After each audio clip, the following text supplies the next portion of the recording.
그러므로 결론이죠. 앞의 내용들에 대한 결론입니다. 우리가 겉사람과 속사람, 옛사람과 새사람에 대한 바울의 복음을 듣고 만일 고린도 교인들이 이런 은혜의 소유자들이 되면 지금까지는 교인들이건 아니면 밖에 나가서 만나는 사람들이건 우리가 외모를 따라서 판단을 하고 외모를 통해서 사람들을 평가합니다. 그런데 지금도 그렇습니다.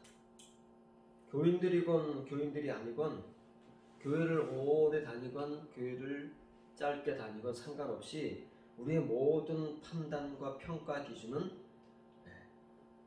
외모이고 육적인 것입니다. 그 사람의 사회적 지위가 무엇냐,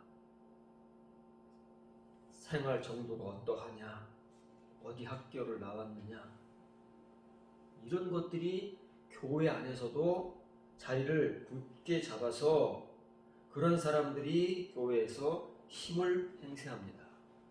교회가 크면 클수록 평범하거나 돈이 없거나 사회적 지위나 권세가 없는 사람들은 행세를 할 수가 없습니다. 가만히 여러분들이 살펴보시기 바랍니다. 큰 교회 다니는 사람들은 이거 설명할 필요가 없습니다. 너무 자연스러운 거니까. 직분을 받으려고 해도 어떻습니까?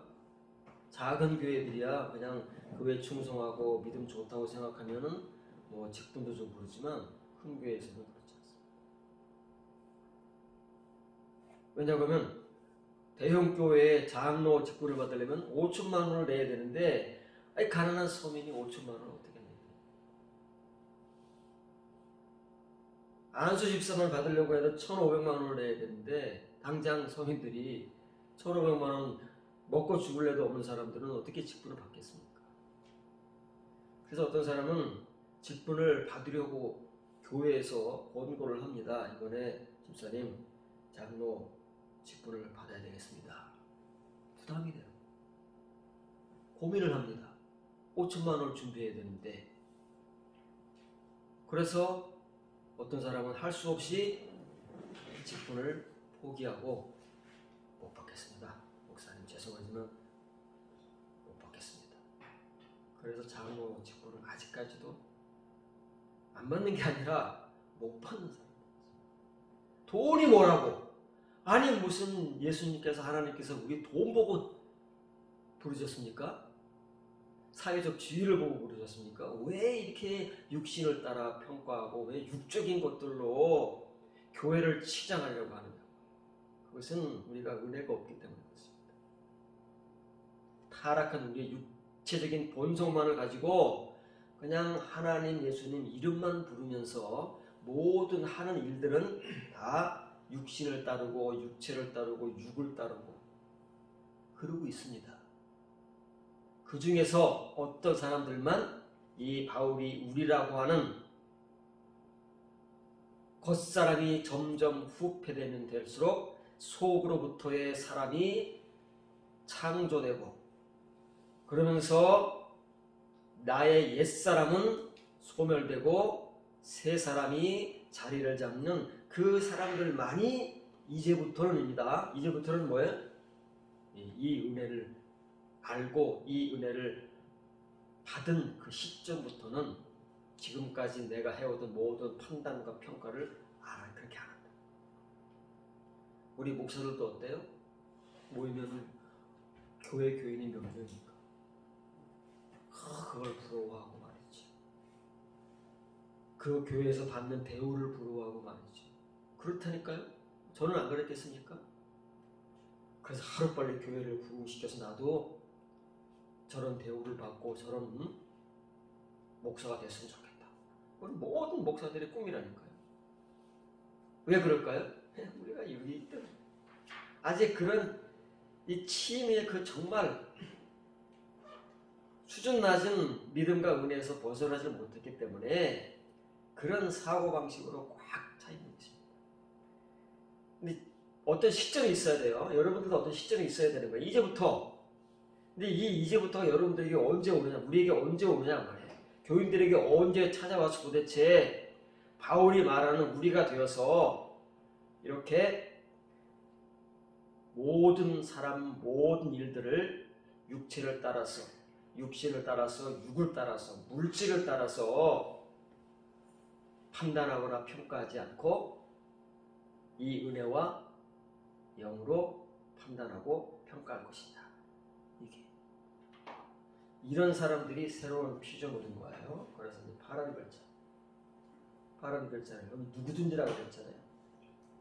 누구든지라고 해놨기 때문에 다 교인들이 교회 10년 이상만 다니면 최소한 다 주님 안에 거하고 그리스도 안에 거하고 또 주님께서 내 안에 거한다고 성경에 써 있으니까 그렇게 세뇌를 당해서 다 믿고 있죠. 여러분들 그렇게 안 믿었습니까? 여러분들이 교회를 다니면서 여러분이 그리스도 안에 있다고 안 믿고 교회를 다녔습니까? 주님께서 여러분 안에 거한다고 믿지 않고 교회를 다녔습니까? 그런 사람은 믿음이 없는 사람이죠. 누구든지 그리스도 안에 있으면 새로운 피조물이라고 하니까 오늘날 어때요? 모든 교인들을 지칭해서 말하는 것처럼 우리가 지금까지 그렇게 전해왔고 지금도 전하고 있지 않습니까? 바울이 하지도 않은 말을 누군가가 이렇게 써놨으니까 확인도 하지 않고 100년 이상을 모든 교인이 그리스도 안에 있기 때문에 새로운 피조물이다. 거듭났다. 하나님의 자녀다. 이런 치유의 복음으로 이 복음을 대체해왔습니다. 바울이 지금 그런 말을 하고 있느냐? 지금까지 그런 말 했느냐? 이것만 딱 성경 구절을 따오니까 딱 교인들은 아멘 하는 거 아닙니까? 전후 문맥과 상관없이 설교라는 것은 어느 성경 구절 하나를 딱 따와가지고 던져주는 것이기 때문에 교인들이 뭐 그런 걸 일일이 살피거나 뭐 그럴 여유가 없잖아요. 그런 능력도 안 되고 그러니까 그냥 아멘 하는 거예요. 누구든지가 아니라 고린도 교회 교인들 가운데 누군가 그러면 지금 현재 고린도 교인들은 그리스도 안에 거하고 있지 않다는 얘기입니다. 응? 세월이 몇 년인데? 다른 사람도 아닌 사도 바울에게 복음을 전해받고 1년 6개월 동안을 가르침을 받은 그리고 그 2대 목회자는 아볼로라는 초대교회 네로라는 목사에게서 교육을 받은 사람들이 그리스도 안에 없다는 거예요, 지금. 그러니까 여러분 가운데 누군가 그리스도 안에 있다면 이게 현실이 아니고 가정입니다. 여러분 중에 지금 누군가 그리스도 안에 있다면 그 사람이 새로운 피조물인 것이지 누구든지가 아닙니다. 교회에 나와서 세례받고 직분 받고 그런 사람들 속으면 안 됩니다. 그런데 다 지금 속을 넘어가 있는 거 우리가 다 그렇게 속여왔고 속임을 당해서 새로운 피조물이라고 굳게 믿고 그리스도 안에 거하고 있다고 굳게 믿고 있지 않습니까?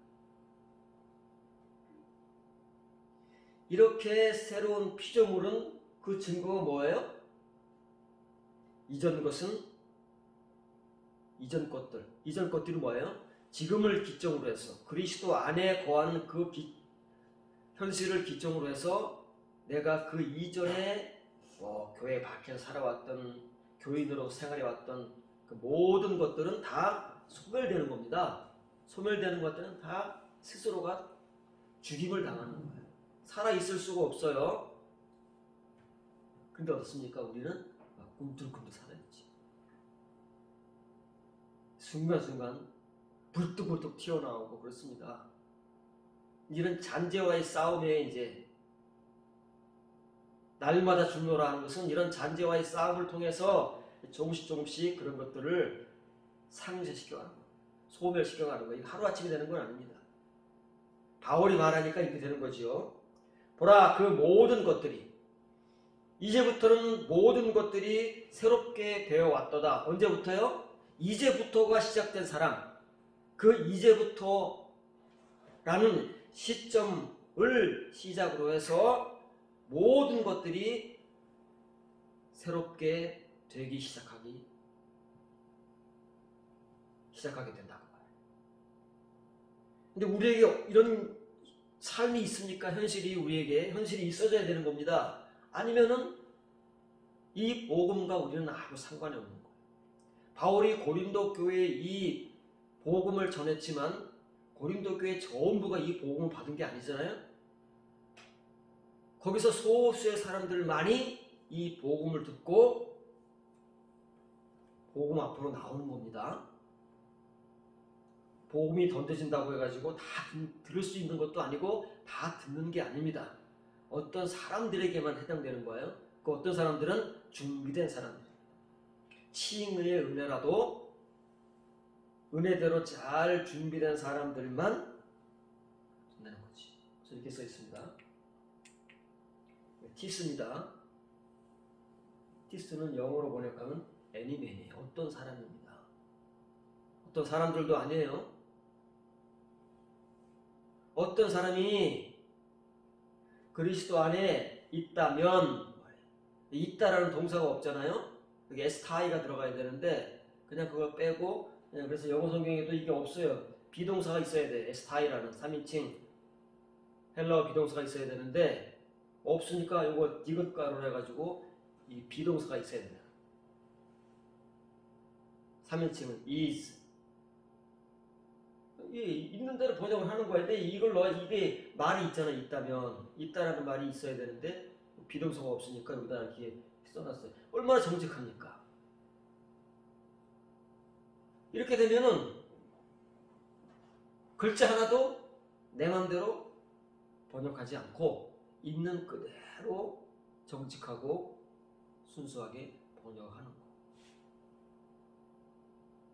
이런 게 필요한 겁니다. 내가 얼마나 아느냐, 내가 얼마나 잘 알고 있느냐 상관없어요. 얼마나 본문에 정직하게 내 말을 더하지 않고 굳이 더한다면 요렇게 없는 말인데 여기 있다면 표현이 좀 더 분명할 것 같다라고 요 정도까지만 하면 그게 최선입니다. 이렇게 새로운 피조물입니다. 피조물은 뭐예요? 하나님께서 다시 창조하셨다고 말해요. 우리가 배웠잖아요. 하나님께서 창조하시는 겁니다. 그냥 부모에게서 나는 게 아니에요. 하나님 우리를 다시 창조하셔야만 새로운 피조물이 되는 것입니다. 이렇게 된 사람의 증거가 바로 이 이전 것들. 이제부터라는 그 시점에서 그 이전의 것들은 다 소멸돼서 없어지는 겁니다. 존재할 수가 없어요. 소멸이라는 건 죽는다는 얘기예요. 다 죽어졌어요. 보라! 주의를 환기시키는 겁니다. 이게 중요한 것이 아니라 이게 중요한 겁니다. 뭐 이거와 이거가 똑같지만은 이렇게 끝나는 게 아니에요. 이전 것들이 없어지고 끝나는 게 아니라 더 중요한 것은 이전 것들이 다 소멸됨으로 이제 모든 것이 새롭게 되어 왔다는 이 사실을 환기시키는 겁니다. 이 현재 완료형이에요. 대본엔 기노마이 현재 완료. 기노마이라는 동사가 영어로 하면 become이라는 단어와 비슷합니다. 신약 성경에서 671번, 671회가 사용되지만 이 현재 완료형은 68회, 거의 10분의 1 정도지요. 670회 정도 사용되면 어마어마하게 많이 사용되는 거 아닙니까? 신약 성경 곳곳에 나오는 거예요. 그 중에 이 현재 완료형, 어느 시점이 필요합니다. 어느 시점부터 이렇게 되어온 그 간증과 증거가 있어야 되는 거예요. 이런 간증이 진짜 간증이라고 그랬죠. 여러분들이 이런 간증이 있어야 됩니다. 이런 경험이 있어야 되고 여러분들이 그 시점이 반드시 주어져야 되는 거예요. 그래서 지금까지는 나라는 사람의 기준이 되고 모든 교회생활, 신앙생활의 기준이 납니다. 뭐 예수님 하나님 이름은 부르지만 내가 결정하고 내 고집대로, 내 생각대로, 내 판단대로 모든 걸 다 합니다. 목사건 교인이건. 그러나 이런 시점이 시작된 사람들은 그게 죽었는데, 없어졌는데 그렇게 하고 싶어도 할 수가 없는 거예요. 그래서 이제는 말씀대로, 은혜대로 새로운 피조물로서 합당한 하나님의 은혜의 삶을 살 수밖에 없는 것이지. 로마서 6장 5절 7절입니다. 만일 우리가 그의 죽으심과 같은 모양으로 연합한 자가 되었으면 또한 그의 부활과 같은 모양으로 연합한 자도 되리라. 우리가 알거니와 우리의 옛사람이 예수님과 함께 십자가에 못 박히는 것은 죄의 몸이 죽어 다시는 우리가 죄에게 종노릇하지 아니하려 함이니 이는 죽은 자가 죄에서 벗어나 의롭다 하심을 얻었습니다. 이거 완전히 우리의 친의대로 번역을 해놨습니다. 우리가 아는 대로. 그래서 우리의 모든 칭의의 결론은 의롭다함을 받았다. 이게 칭입니다. 의롭다 하심을 받는 거예요. 내가 의로워진 게 아니고 하나님이 나를 의롭게 해주셨다고 그렇게 칭해 주신 그걸 칭의라고 하는 거예요. 모든 번역이 그렇습니다. 왜냐하면 칭의의 사람의 눈에는 칭의밖에 안 보이니까. 그래서 이 칭의를 마치 대단한 것이냐, 칭의를 받으면 끝나는 것이냐, 지금도 그렇게 전하는 사람들이 많습니다. 거의 다죠. 본문을 지역하면요, 참으로 우리가 그는 그리스도지요. 그리스도의 그 죽으심의 형태, 죽으심의 형태가 뭐예요? 십자가의 죽으심. 그 형태에 연합한 자가 되어 왔다면 언제부터요? 교회 나와 세례 받고 이 예수님의 십자가의 은혜를, 십자가의 죽으심을 믿은 그날부터요? 믿는 게 아니라 그렇습니다. 믿거나 동조하는 게 아니에요. 공감하는 게 아니에요. 그렇게 되는 겁니다. 그렇게 연합한 자가 되는 거예요. 하나가 된다 그 말이에요. 하나가 되어 왔다면 더욱 그의 부활에도 그러할 것인데, 왜냐면 죽음과 부활은 동일한 것이니까. 그런데 문제는 뭐냐면 너희가 이것을 아는 만큼입니다. 이것이 뭐냐? 뒤에 이제 설명되는 곧 우리 옛사람이 함께 십자가에 못 박힘은 그 죄의 몸이 폐기되어 소멸됐다는 말 똑같은 거예요. 폐기되어 더 이상 우리로 그 종에게 죄에게 종노릇 하지 못하게 하려 함이라. 이걸 얼마큼 알고 있느냐? 이건 머리 지식이 아니라 그랬죠. 연단의 지식, 얼마큼 경험했느냐에 따라서 예수님의 죽음의 형태와 부활의 형태에 연합을 하는 것입니다. 똑같다고 하니까. 여러분들은 이걸 얼마큼 알고 계십니까? 얼마큼 경험을 하고 연단을 받아서 정말 예수님의 죽으심의 그 형태와 그 부활에 연합한 자가 되었으며 함께 십자가에 못 박혀.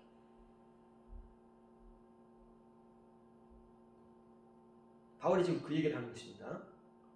그래서 결론은 뭐냐면 이걸 알고 경험하고 연단을 받고 연단을 받잖아요. 그러면은 죽은 자가 되는 거예요. 진짜로 예수님께서 십자가에 죽었다는 걸 믿는 게 아니고 예수님과 같이 죽는다 그랬잖아요. 이게 죽은 자가 신약 성경의 핵심어라니까요. 예수님의 십자가의 죽음, 바울의 복음, 베드로의 복음의 핵심은 죽은 자입니다. 고난받은 자, 고난받으면 죽잖아요. 예수님 고난받아 살았습니까? 십자가에 못 박혀 살았습니까? 그렇게 고난을 받으면 죽습니다. 죽은 자나 고난받은 자가 똑같은 거예요. 그 죽은 자, 고난받은 자는 뭐라고요? 죄를 그친다니까요. 죄와는 끝이 되는 거예요. 그래서 의롭다함을 받는 칭의를 받는 것이 아니라 의롭게 되어오는 거예요. 진짜 자기가 이제 의로워지는 거예요. 예수님과 같이. 칭의는 하나님이 주시는 거고 우리가 뭘 하지 않아도 은혜로 주시는 거고, 이런 경험과 연단을 통해서 정말 내가 예수님의 십자가의 죽으심에 함께 못 박히고 그분의 부활에 함께 동참하고 그것을 연단과 경험을 통해서 겪으면 그건 죽는다면 내가 진짜 예수님과 같이 죽은 자가 되는 것이지 그걸 믿는 자가 되는 게 아니에요. 그러니까 우리가 믿는 사람들이 얼마나 많습니까? 교회에 웬만하면 다 믿습니다. 누가 예수님의 십자가의 죽으심을 안 믿느냐고요. 그리고 예수님께서 세상의 모든 죄를 지시고 나의 모든 죄까지 지시고 십자가에 죽으셨으니 그것 때문에 내 모든 죄가 사함을 받았다고 안 믿는 사람이 어디 있느냐고요. 여러분 그거 못 믿습니까? 그거 다 믿습니다. 교회 다니는 사람들은. 거기까지. 진짜 죽어야 되는데 믿기만 하고 죽은 자가 못 되기 때문에 죄와 상관이 없어야 되는데 죄에게 종로로 사지 않아야 되는데 변함없이 죄를 끌어안고 죄에게 종로로 타는 죄인의 모습으로 살아갑니다. 그런 사람들이 마귀인 거예요. 그런 사람들이 사탄인 거예요. 뭐 큰 죄를 져서 그런 게 아니라 예수님의 이 은혜와 뜻도 모르고 이 복음을 가로막으면서 주여 안 됩니다. 그러시면 안 됩니다. 사탄아 물러가라 그러는 거야. 뭐 유다가 그렇게 뭐 대역죄를 졌습니까? 자기가 지금까지 믿고 따라왔는데 자기가 믿은 건 뭐예요? 이 양반이 나중에 이스라엘 뭐가 대단한 인물이 되어가지고 자기도 한 죄를 할 것 같아. 그냥 고생하면서 그냥 모시고 왔더니 이 양반 대통령이 되어버리네. 그럼 어떻게 돼요? 한 자리 얻는 거 아닙니까? 장관 되고 청와대 비서관 되고 한 자리 하는 거야. 그거 위해서 그 어려움을 참는 거 아닙니까? 유다도 그랬단 말입니다. 근데 그에게는 그냥 십자가에 못 박혀 죽는다고 하니까 지금까지 고생한 게 완전히 돌아온 탑이다. 그러니까 은 30 받고 팔았습니다. 우리의 입장에서 우리가 세상에서 뭐 악독하다 하는 사람들에 비해서 그렇게 큰 죄입니까? 그런데 예수님은 그 유다를 향해서 마귀와 사탄은 다른 사람이 아닙니다. 예수님의 제자 가운데 있었어요. 베드로가 그렇게 큰 대역죄를 지었습니까?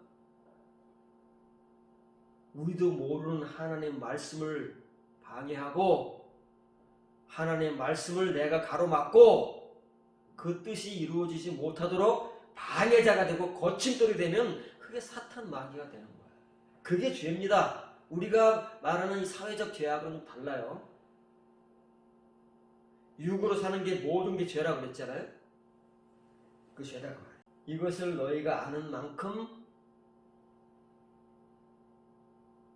예수님의 십자가의 죽으심의 형태에 연합하는 자가 되고 예수님의 부활에 연합하는 자가 되는 거예요. 알아야 돼 이거를. 아니 이거 뭐냐면 이게 호티이아가 이것에 대한 내용입니다. 이러한 사실을 영어로 하면 that 이러한 사실을 아는 만큼 되는 거예요. 이게 동사가 아닙니다. 분사예요. 분사는 항상 만큼이라고 그랬잖아요. 통일해서 함께 십자가에 못 박힙니다. 뭐가 옛사람이 예수님과 함께 십자가에 못 박히는 것이지 예수님께서 내 죄를 지고 십자가에 못 박겠다는 걸 믿는 게 아닙니다. 그거 얼마나 쉬운 거예요. 믿기만 하는 건 굉장히 쉬운 겁니다. 웬만한 사람은 다 할 수 있는 거 그걸 이제 칭이라고 하는 거예요. 나 대신 다 해주신 거 믿기만 하면 되잖아요. 근데 이건 뭐예요? 내 옛사람이 십자가에 함께 못 박힌 그 이유는 무엇 때문이라고요? 내 죄의 몸, 과거의 죄의 몸, 과거에만 있습니까? 지금 수십 년을 예수님을 믿어왔지만 지금도 변하지 않는 내 이 본성, 성향, 이런 것, 죄의 몸이 폐기되는 거예요. 폐기되면 더 이상 쓸모가 없는 거죠. 못 써요. 하나님께서는 우리의 이런 상태는 사용 못 하십니다. 사역자가 그래서 못 되는 거예요. 목사는 될 수 있지만 하나님의 사역자는 못 되는 겁니다. 폐기되어서 단수예요. 관세가 붙습니다. 본질적 죄. 죄들이 아니에요. 이건 죽어야만 끝나는 겁니다. 죽지 않으면 평생 따라다니는 거예요. 우리는 인간이고 인간은 누구라면 다 이 죄의 본성을 가지고 태어나는 겁니다. 아담의 후손이기 때문에. 종료를 하게 돼 있어요. 여기에 져서 싸워서 이겨야 되는데 우리에게는 그 영적 능력이 없으니까 다 여기에 굴복하고 져서 종로를 하게 돼 있다. 그런데 정말 누군가 예수님의 죽으심과 부활에 연합하게 되면 그 말은 곧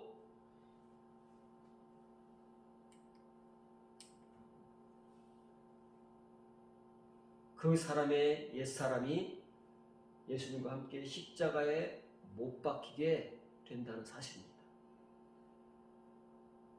그러면 하고 싶어도 안 되는 거야. 이거는 못해요. 두려워서 못하고 능력이 생겨서 못하고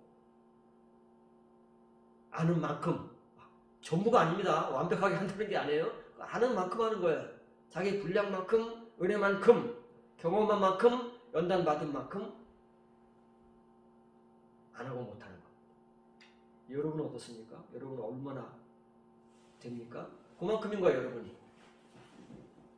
이것은 치행의 은혜가 아니기 때문에 막 주실 수 있는 게 아니에요. 우리가 막 받을 수 있는 게 아니에요. 우리가 할 수 있는 만큼 그렇게 된 거다 그 말. 그래서 이게 중요한 거예요. 참으로가 복음을 전하는 사람들의 심정을 나타낸다 그랬죠. 진짜 수도 없이 사용되는 겁니다. 우리도 말할 때 그러잖아요. 정말. 왜? 강조하니까. 강조하기 위해서 정말이야. 참으로 죽은 자는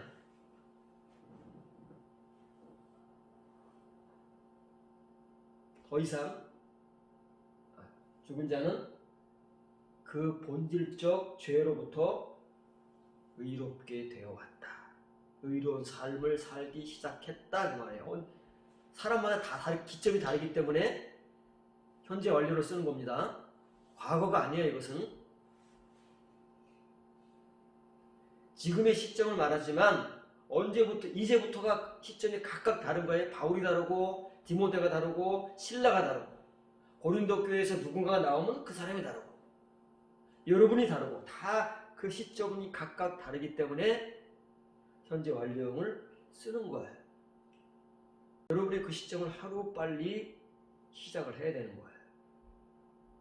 시작을 해야 그때부터 비로소 여러분들은 더 이상 죄의 종으로 살지 않고 의의 사람으로 하나님의 사람으로 하나님께서 여러분들에게 비로소 하나님과 더불어 할 수 있는 일을 맡기시는 거예요. 일을. 그게 신약 성경에서 그렇게 강조되고 있는 섬김과 사역이라는 거예요. 우리가 알고 있는 봉사라는 거예요. 진짜 봉사를 하게 되는 거예요. 사람이 관습으로 만들어 놓은 그 일을 봉사하는 것이 아니라 진짜 하나님의 일. 그것을 동역할 수 있는 하나님의 동역자, 복음의 동역자, 말씀의 사역자가 될 수 있는 것입니다. 요한복음 5장 12절 14절입니다. 앞에 두 구절은 누군가의 실제가 아니잖아요. 누군지 몰라요. 그냥 누군가에게 이런 일이 일어나면 이러한 증거가 반드시 있다라고 복음을 전하기 때문에 이것은 이론이 될 수 있어요. 그러나 본문은 실제입니다. 어떤 사람에게서 어떤 일이 일어나서 예수님께서 그 사람에게 우리가 이론적으로만 교리적으로만 가질 수밖에 없는 내용을 실제적으로 적용을 시키는 것이고 그 사람에게 말씀을 주시는 거예요. 여러분이 될 수 있는 거예요. 실제적으로. 왜냐하면 이건 실제적인 어떤 사람이 등장을 했고 예수님께서 이 사람을 이 복음을 듣는 모든 사람들에게 시청과 교육 자료로 선택하신 겁니다.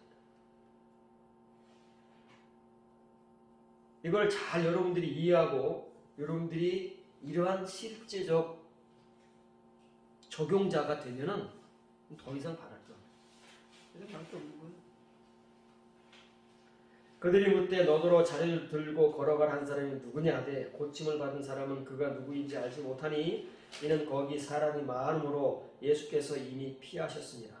그 후에 예수께서 성전에서 그 사람을 만나 이르시되 보라 내가 나았으니 더 심한 것이 생기지 않게 다시는 죄를 범하지 말라 하시니라. 누구예요? 누군지 아십니까? 요한복음 5장에 나오는 이 사람 38년 동안 중국병을 앓아서 너무 오래 병을 앓으니까 가족도 떠나고 주위에 아무도 남았지 않은 버림받은 존재. 그 사람을 예수님께서 그 많은 베데스다 연못에 모여있던 병자들 가운데 이 사람에게만 찾아왔잖아요. 아무런 힘도 없고 능력도 없는 무능력자, 죽은 자와 같은 존재인 이 사람에게 가족들도 포기하고 버린 이 사람. 이제 이 사람은 뭐 낙에 뭐가 있습니까? 이러다가 죽는 거 아닙니까? 38년 됐으니 도대체 몇 살 때부터 중풍병을 앓았는지는 모르지만 나이가 최소한 50은 넘었지 않겠어요? 어쩌면 60도 넘었지 않겠습니까? 중풍병이 뭐 어린 사람들에게 옵니까? 지금이야 그렇죠. 옛날에는 중풍병은 대부분 나이 든 사람들에게 찾아오는 겁니다. 푹 맞아서 쓰러진다고 그러잖아요. 애들이 푹 맞아 쓰러지는 거 맞습니까? 보라, 내가 나았으니란 말은 건강하게 되었으니 완전해져 왔으니 현재 완료입니다. 지금 건강한 게 아니잖아요. 언제부터요? 베데스다 연못에서 예수님께서 그의 병을 치료하심으로써 그때부터 건강해진 거예요. 며칠이 지났는지 모릅니다. 몇 주가 지났는지 모르지만 어쨌든 예수님께서 이 중풍병자, 완치된 이 사람을 성전에서 다시 만났을 때까지 그 세월이 있잖아요. 시간이 있습니다. 그때까지 건강해져 온 거예요. 건강한 삶을 살아온 거 이제 중풍병자의 그 정말 비참한 자리를 털고 일어나서 예수님 말씀대로 온전한 사람으로 걸어온 거 아닙니까? 그런데 이 사람이 어디 있어요? 성전에서 만나. 성전에서. 꼭 성전에서 만나야 될까요?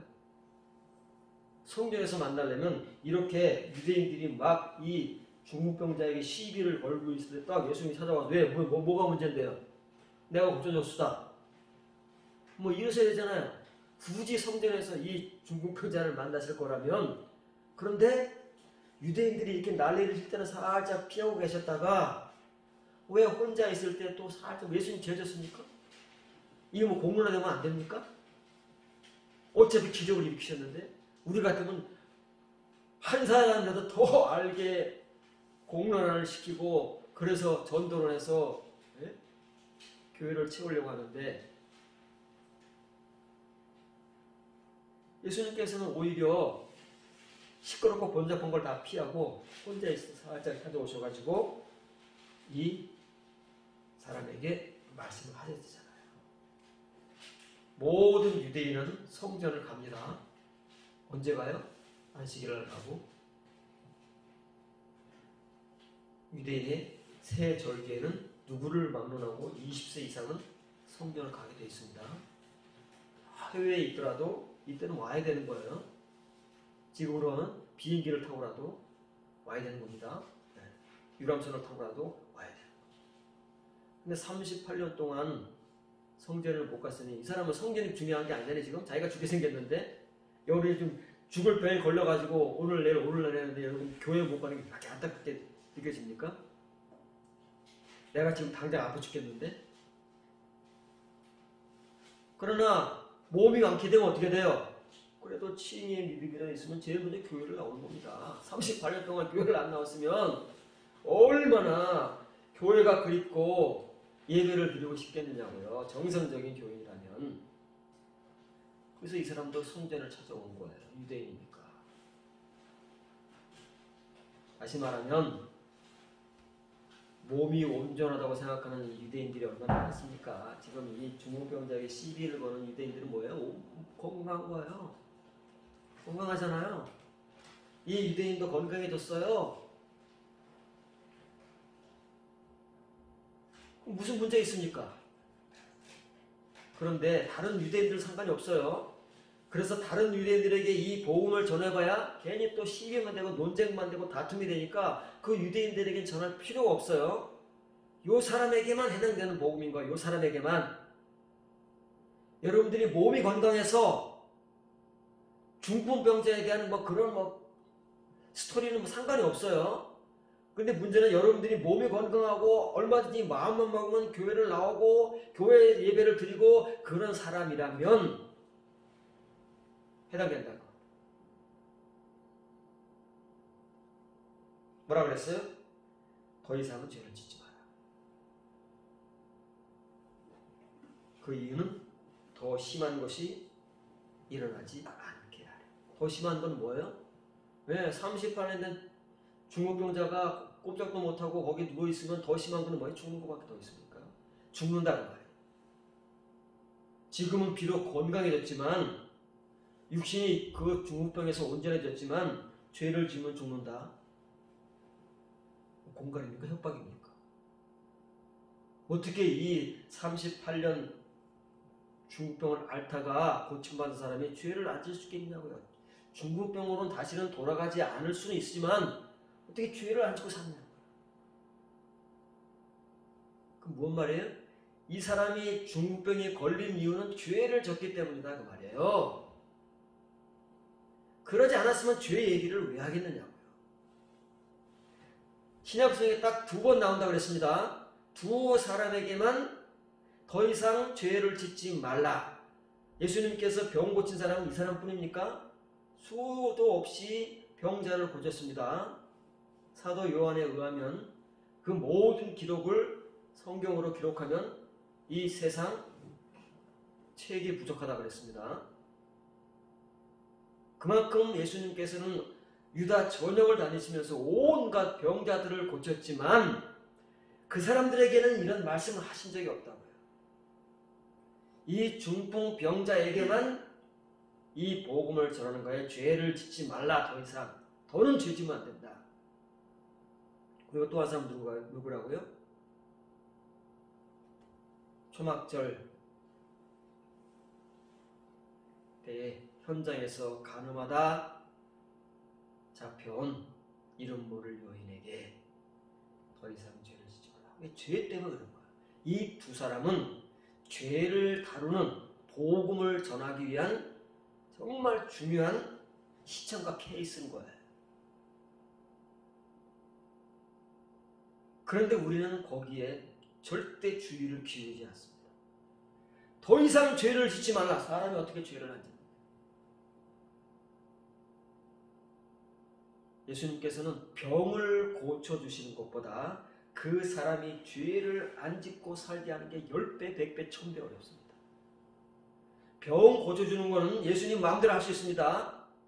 한순간에 말씀으로 할 수 있지만 이 사람이 더 이상 죄를 짓고 살아가지 않게 만드는 것, 예수님의 죽으심에 동참하고 부활에 동참해서 옛사람을 폐기시키고 모든 것을 새롭게 살아가게 만드는 것은 얼마의 세월이 걸릴지 될지 안 될지도 모릅니다.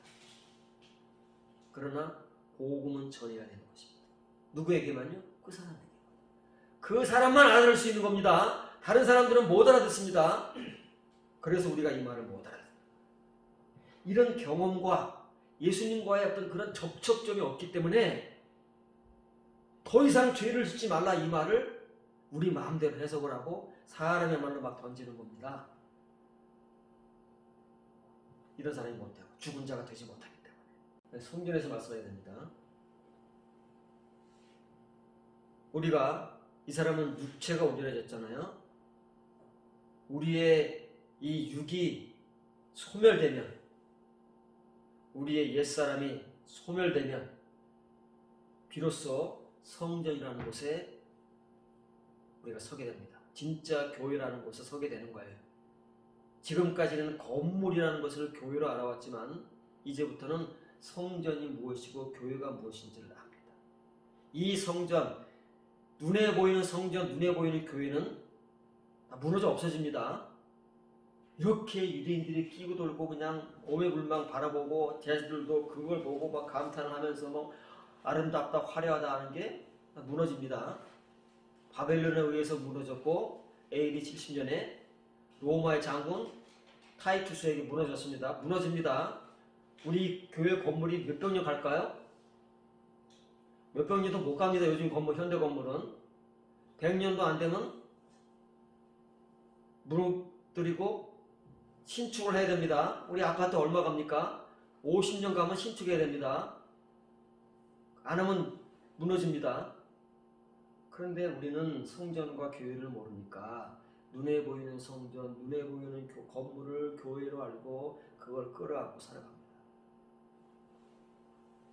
그러나 예수님과 이런 접점이 있는 사람들은 진짜 성전을 알아야 되고 진짜 교회를 알아야 됩니다. 그리고 그 사람에게 예수님께서는 진짜 교회에서 살아갈 수 있도록 더 이상 죄를 짓지 말라, 지어서는 안 된다고 하는 복음을 던져주실 수 있는 것입니다. 그런 사람에게만. 그래서 다른 사람들은 모릅니다. 그러니까 유대인들이 시비를 거는 거예요. 자기들은 관계도 없고 자기들은 몰라요. 눈에 보이니까 기분이 나쁘고 시비거리를 찾으려고 하는 것이지 모릅니다. 그런 사람들에게 이 복음을 전해줘 봐야 논쟁밖에 안 되는 거예요. 예수님께서는 그럴 필요성을 못 느꼈기 때문에 피하시는 겁니다. 피해야 되는 겁니다. 논쟁해봐야 아무 소용이 없어요. 복음을 받을 사람들에게 복음을 전하는 게 중요한 것이지 내가 옳다고 내가 안다고 당신이 모른다고 해서 그 사람을 가르치려고 해보세요. 절대 안 됩니다. 싸움밖에 안 나는 거예요. 들을 사람에게 이 복음은 전해져야 되는 겁니다. 그러니까 몸이 이제 중풍병에서 온전히 나았으니 완전해졌다는 말은 온전히 낫다는 거예요. 뭐 또 재발한다는 게 아닙니다. 세상의 병은 재발합니다. 암에 걸려서 완치됐다고 해도 얼마 안 가면 또 재발합니다. 그러나 예수님께서 고쳐주시면 재발 없습니다. 늙어 죽을 수는 있지만 이렇게 됐으니 이겁니다. 내게 듣는 말은 더 이상 안 된다. 더 이상 하면 안 된다. 더 이상 죄를 지으면 안 된다. 더 이상 죄를 지으면 안 되는 그 이유는 이것 때문인 거예요. 더 심한 것이 너에게, 이거는 현재잖아요. 게네타이, 이 기노마의 현재. 지금 현재 일어나지 않게 하려. 더 심한 건 죽는 겁니다. 당연히 죄를 지면 죽습니다. 이 세상에서 그 죄의 대가를 안 받으면 하나님 앞에 가서 받는 거예요. 히브리서 12장 7절 8절 너희가 참으면 징계를 받기 위함이라. 하나님이 아들과 같이 너희를 대우하시나니 어찌 아버지가 징계를 하지 않는 아들이 있으리요. 징계는 다 받는 것이거늘 너희에게 없으면 사생자여 친아들이 아니라. 이렇게 써놨는데도 사생자가 뭔지 압니까? 가짜 아들이에요. 가짜 아들. 우리가 다 교회 다니는 사람들이 하나님 자녀라고 믿잖아요. 가짜들, 가짜들. 진짜는 뭐예요? 하나님께서 징계를 주시는 사람만 진짜 아들이 되는 거예요. 그것도 저절로 안 됩니다. 그 징계의 과정을 거치고 하나님께서 주신 징계를 다 감당하고, 징계만 감당하는 것으로 끝이 아니에요. 징계를 주시는 이유는 뭐예요? 하나님의 이 복음과 은혜를 흡수해서 하나님께서 원하시는 진짜 아들이 되게 만드시는 것이 목적이지, 징계를 줘서 우리를 고통스럽게 하는 게 목적이 아니다. 너희가 참으면 징계를 받아. 뭘 참고 있습니까? 뭘 참는데 뭘 징계를 받아요? 이거는 전혀 관계없는 말을 왜 이렇게 썼는지는 모르지만 이걸 우리는 지금까지 성경으로 믿고 있어요. 그래서 참고 있습니까? 견디십시오. 그런데 또 징계를 받는데 죽을 때까지 징계를 받고 맙니까? 이 말은 너희가 지금 현재 징계를 견디고 있다면 그 말이에요. 하나님께서 여러분을 징계하셔서 여러분이 지금 징계를 감당하고 있다면 우리 가정법이 대문자입니다. 그런 사람이 있을 거 아니겠어요? 그러면 하나님께서 너희에게 아들같이 대우하신 것이다. 아직 아들이 아닙니다. 아들을 만드시려고 내 아들은 이런 존재가 아들인데 이런 아들이 되려면 이 과정을 반드시 거쳐야 돼. 그래서 아들같이 대우하신 것이지 아들로 대우하는 게 아니에요. 한마디 한마디 이렇게 정확하게 복음을 전하는 겁니다. 시민은 그럴 필요가 없어요. 막 던지는 겁니다. 왜냐면 그거는 대가를 지불하는 게 아니니까. 그냥 막 보여주시는 거니까 막 던지는 거예요. 그러나 이런 이면의 복음을 전하는 것은 정확하게 글자 하나가 정확합니다. 내 말이 아니니까. 이건 하나님의 말씀을 하나님의 뜻대로 전해야 하기 때문에 하나님의 방식대로 복음을 전하는 겁니다. 그래서 성령의 감동하심으로 전하는 거지 자기의 지식대로 전하는 게 아니다. 참으로 아버지가 징계하지 아니하는 아들이 누구냐? 이 세상 아버지들도 그 당시, 지금은 아닙니다. 지금은 오냐 키우는 자식들이 너무 많아요. 자식이 한둘밖에 없기 때문에. 그러나 우리 때만 해도 자식이 잘못하면 맨날 맞습니다. 많이 맞았습니다. 잘못해서 괜히 막 때리는 게 아니고 큰 잘못을 하면 많이 맞고 작은 잘못을 하면 야단 맞고 그렇잖아요. 그러지 않고 큰 자식들은 그건 불행한 거야. 그러니까 지멋대로 사는 거지. 그렇게 하는 금이야 오기야 키운 자식들은 좋은 거 아닙니다. 그들 아들들입니다.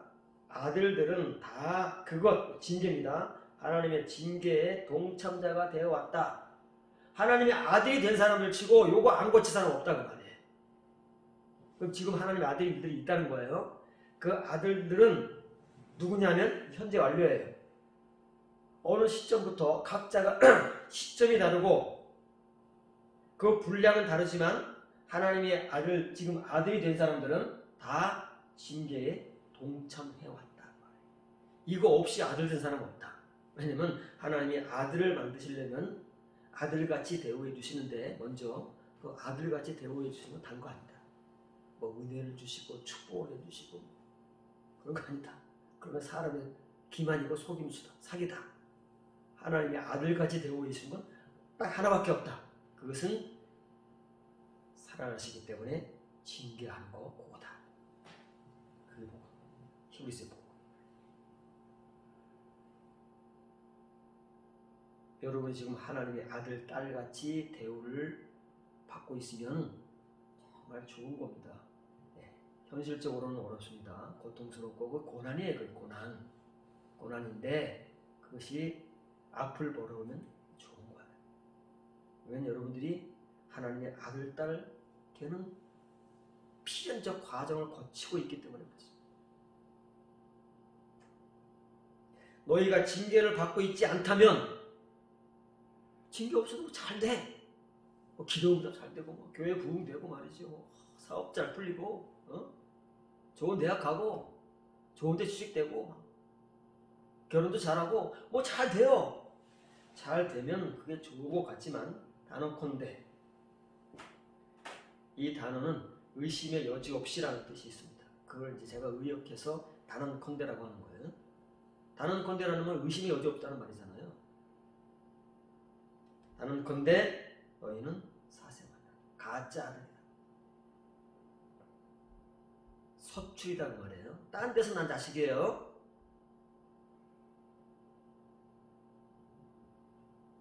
여러분들은 사생합니까?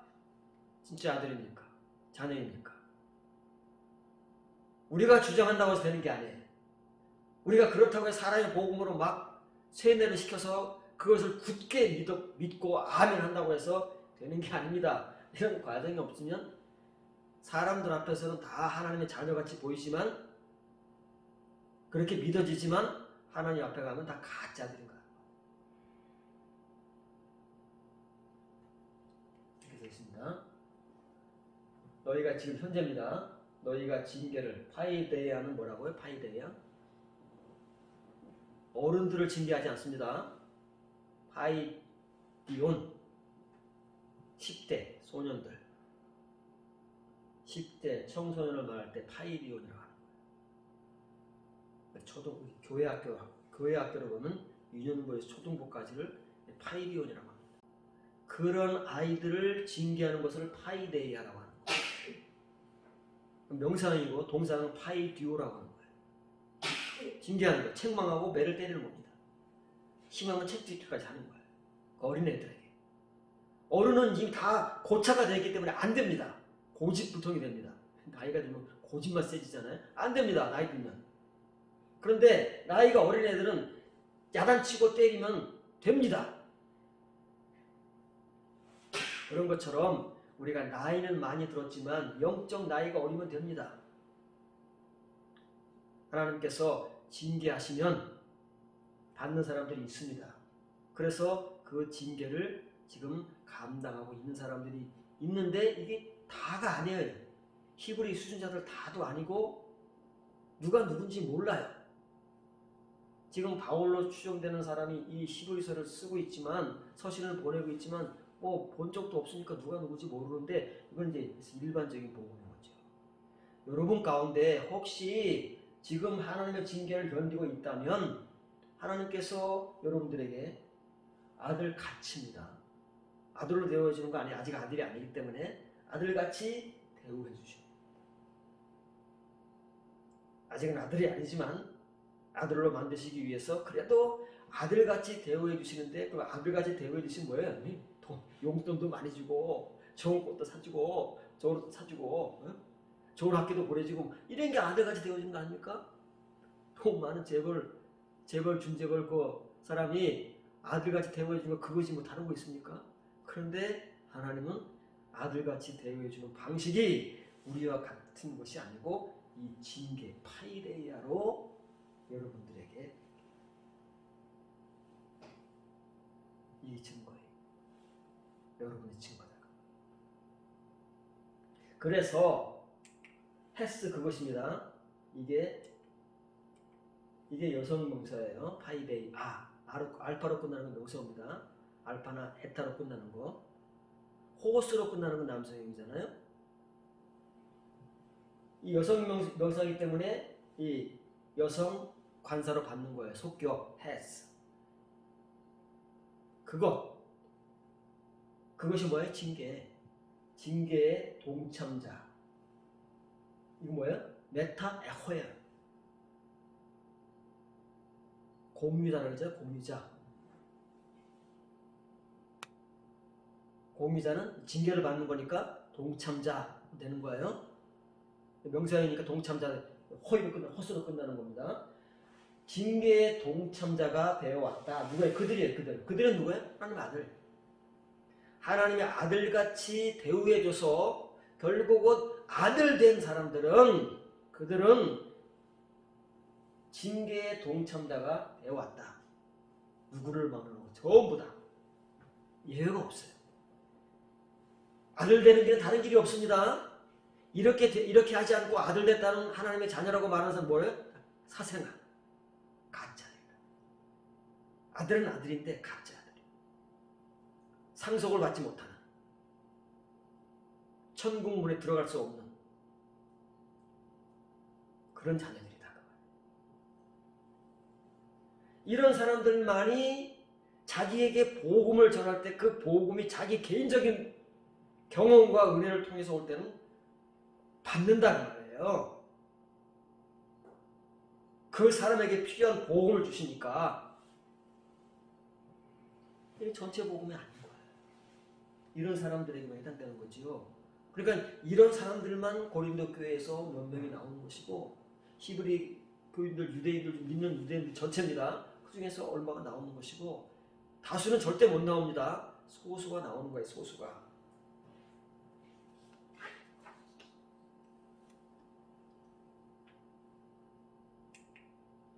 그래서 징계가 없다면 말이에요. 너희가 징계를 가지고 있지 않다면, 징계를 안 받았다면 그 말입니다. 징계가 없다면 아라 혹은 맨, 이게 단언컨대라 그랬잖아요. 단언컨대 의심의 여지 없이, 그럼 뭐 두말할 필요가 없어요. no thought라는 말은 사생아입니다. 복수니까 no thought가 되는 거예요. 사생아들이고 아들들이 아니다. 여기도 아들이, 여기도 아들이에요. 근데 이거는 가짜 아들이고 진짜 아들이에요. 진짜 아들은 징계를 통해서 탄생되는 것이고 창조되는 것이고, 가짜 아들들은 그냥 가만히 있어도 그냥 되는 거예요. 히브리서 5장 12절 14절입니다.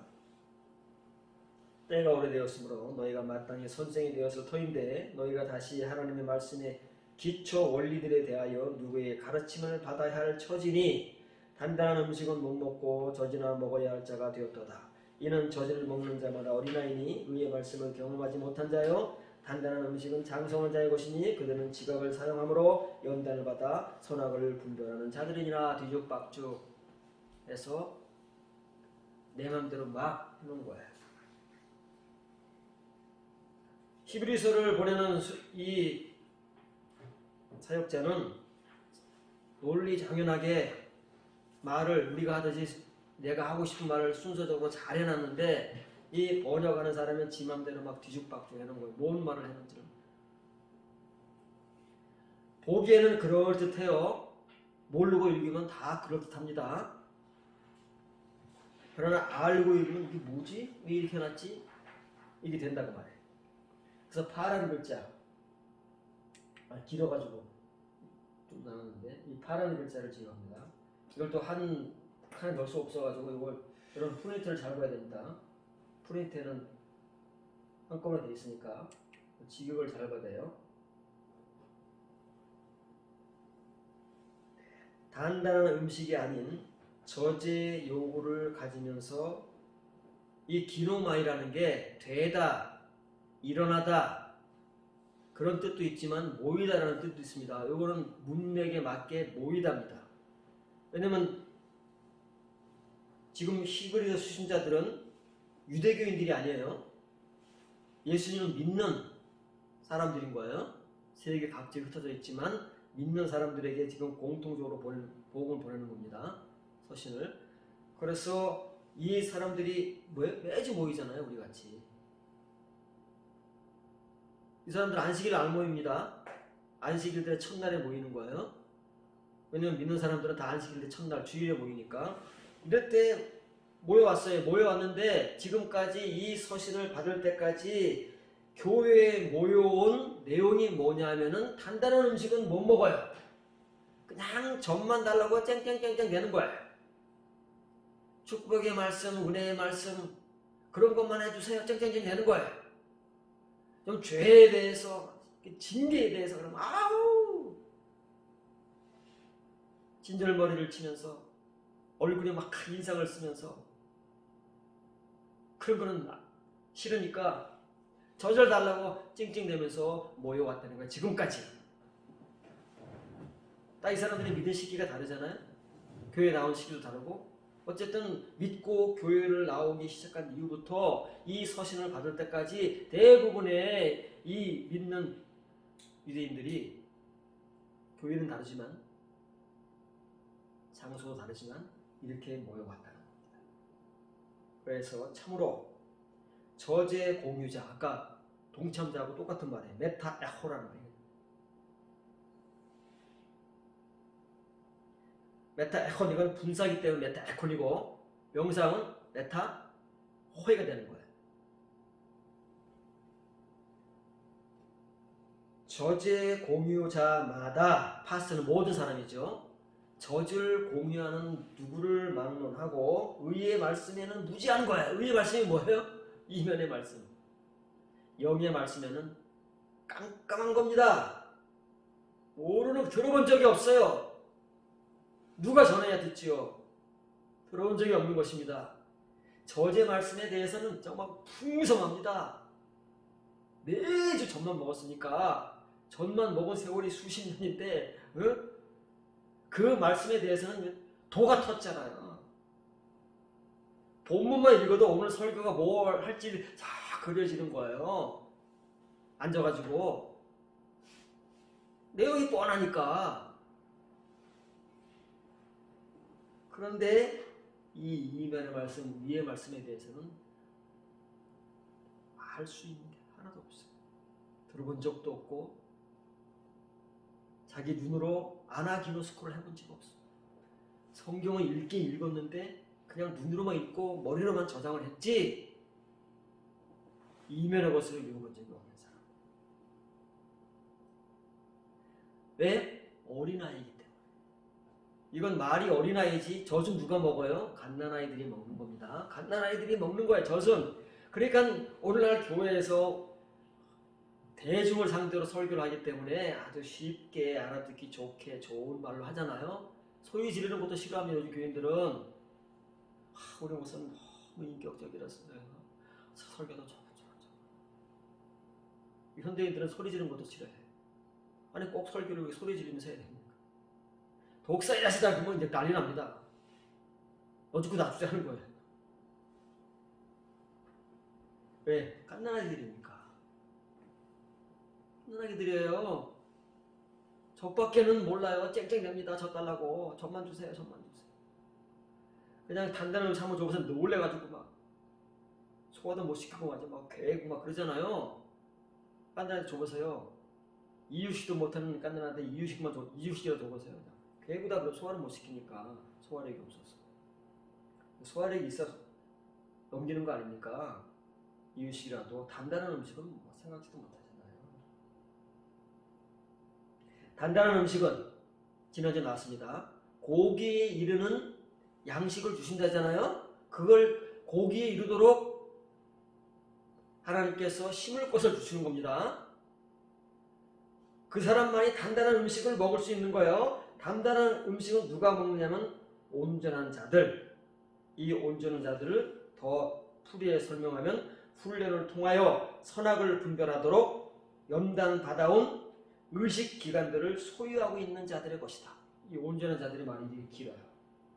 이것이 바울로 추정되는 사람이 이렇게 바로 자기가 하고 싶은 말을 논리정연하게 순서적으로 이렇게 적어놓은 거예요. 그런데 이 말을 번역하는 사람은 자기 마음대로 번역했을 뿐더러 뒤죽박죽해서 말은 그럴듯해 보이지만 이렇게 말을 읽고 전해봐야 없어요. 그러니까 이 히브리서 수신자들이 우리같이 교회에 나온 지는 오래됐어요. 예수님을 믿고 교회 생활한 지는 오래됐다 그 말이에요. 시간상으로 그렇다는 시간상으로. 오래됐는데 알고 있는 건 뭐예요? 기초 원리들. 기초 원리들 그러니까 뭐 초신자들이 하는 그런 내용이 아닙니다. 나오는 내용이 뭐예요? 부활, 믿음, 막 이런 거예요. 천국 이런 것들이 우리가 교회에서 늘 강조하는 그런 중요한 내용들을 바울로 추정되는 사람들은 기초 원리들이라는 거예요. 맨날 들어봐야 기초인 거다. 이 의의 말씀, 이면의 말씀을 듣기 위해서 기초로 주는 것들, 배우는 것들이지, 전하는 것들이지, 그걸 전부인 줄 알고 그냥 지금까지 쨍쨍대고 있으면 그냥 갓난아이라는 증거다. 뒤에 말이 어렵습니다. 도대체 온전한 자들이라고 딱 표현하면 그걸로 끝나면 그냥 온전한 자들의 것이구나. 근데 온전한 자들을 설명한 말이 너무 어려워요. 이 말을 쓰기가 어렵습니다. 글자로도 어려워요. 이게 문장이 길고 마침표가 없어요. 문장이 길지 않습니까? 이게 좀 단단한 음식부터 여기까지 한 문장이에요.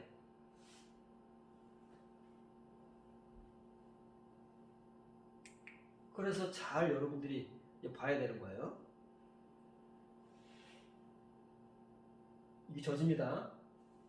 갈라 혹은 갈락, 토스, 갈락,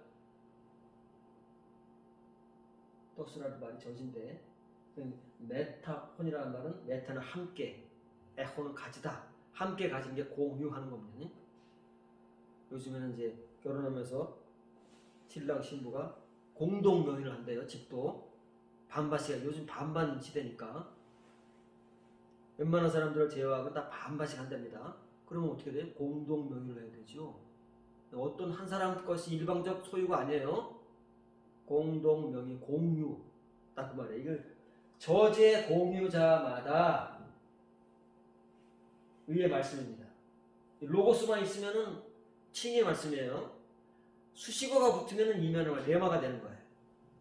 앞에 붙건 뒤에 붙건 수식어가 붙으면 그건 이 레마가 되는 거예요.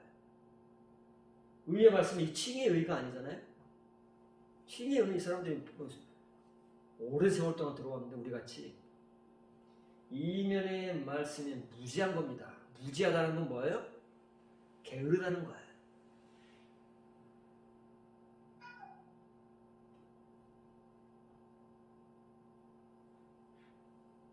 이건 어린아이이기 때문에 그렇다는 거예요. 간단한 음식은 이거이 스테레아라는 거예요. 스테레아라는 거예요. 고기라는 브로시스라는 말이지.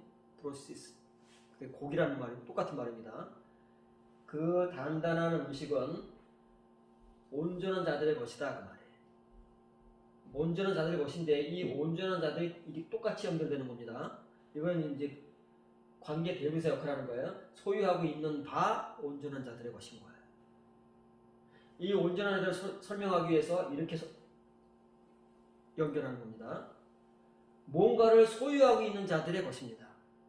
온전한 자들은 뭔가를 소유하고 있어요. 여러분들이 이 뒤에 나오는 것들을 소유하고 있다면, 조금이라도 소유하고 있다면 여러분들은 온전한 자들에게 해당되는 거예요. 완벽하다는 게 아닙니다. 그만큼이니까 여러분들이 여러분의 분량만큼 이 뒤에 나오는 것들을 소유하고 있다면 여러분들은 사람들을 눈에 볼 때 온전하다는 게 아닙니다. 하나님의 복음에 의해서 온전한 자들이다 그 말이에요. 갓난아이나 어린아이가 아니고 뭘 소유하고 있냐면 이걸 소유하고 있어야 돼요. 의식기관들. 제가 찾아보니까 의식기관이 하나가 아니더라고요. 우리 인간에게는 감각기관이 있고 의식기관이 있습니다. 감각기관도 하나가 아니잖아요. 의식기관도 하나가 아닙니다. 그래서 이 의식기관들을 가지고 있어야 되는데 우리가 태어나면서부터 가지고 있던 의식기관은 소용이 없습니다. 그는 세상을 살아가는 데 필요한 것이고 하나님을 믿고 섬기는 데 필요한 의식기관들은 연단을 받아야 됩니다. 징계가 연단입니다. 징계를 받으면 곧 연단을 받는 겁니다. 그래서 하나님께서 아들 만드시려고 한 사람들은 아들이 되면 온전한 사람인 거예요. 고기를 먹을 수 있어요. 단단한 음식도 막 씹어 먹을 수 있습니다. 주는 대로 거리낌 없이. 근데 이 연단 받아온 의식기관들이 있어야 되는데 도대체 왜 이 의식기관들을 연단하시느냐 하나님께서 그냥 기존의 의식기관들을 활용하시지 않고 왜 하나님의 것으로 연단받아서 이 의식기관들을 새롭게 갖게 하시느냐 하면 이것 때문에 그런 거예요. 선악을 분별하게. 우리는 지금 선악을 모릅니다. 우리가 분별하는 선악은 세상의 선악입니다. 세상에서 옳다고 하는 것, 착하다고 하는 것, 세상에서 나쁘다고 하는 것, 그런 걸 구분하지 성경적 선악을 구분하지 못합니다. 그래서 세상적 선악을 구분하는 것은 이 자기가 가지고 있는 혹은 있던 의식기관들을 통해서 판단할 수 있습니다. 상식적으로 그렇잖아요. 웬만한 사람들은 그렇습니다. 그런데 성경적 선악은 그걸로 판단을 못합니다.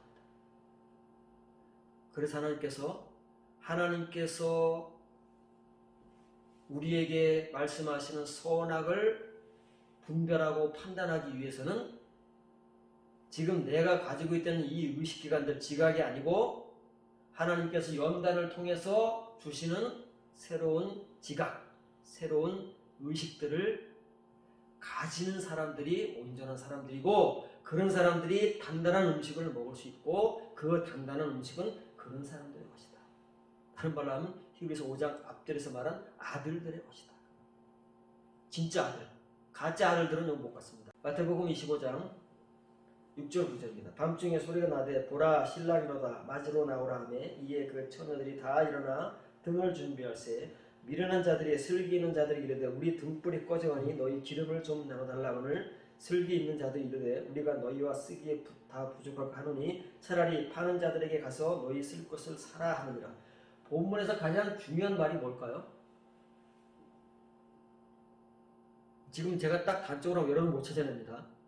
자, 여러분 각자가 본문에서 가장 여러분이 생각할 때 가장 중요한 말이 뭔가 한번 집어보시기 바랍니다. 그리고 제가 말할 때 한번 확인을 해보시기 바랍니다. 제가 단언하지 여러분 못 찾아냅니다. 왜냐면 거기는 관심도 없었기 때문에. 등이냐 기름이냐 슬기 있느냐 미련하느냐. 네, 찾았습니까? 파란 글자를 기억합니다. 그 파란 글자 안에 들어있습니다. 본문에서 가장 중요한 단어가. 한밤중에 큰 소리가 있어 왔을 때 현재 알렵니다. 보라 그 신랑이 오고 있으니 만남에 이르도록. 이 말이 제일 중요한 겁니다. 요게 안 되기 때문에 천국문에 못 들어가는 거예요. 요게 된 사람 처녀들은 천국에 들어갑니다. 그렇죠? 다 들어갔습니다. 요게 안 된 사람들은 문 밖에서 난리가 났습니다. 이 만남이 이루어져야 되는 거예요. 만남이 이루어지지 못하면 천국 밖에서 소란만 피우다가 쫓겨납니다. 그러면 이 만남을 이루려면 어떻게 돼요?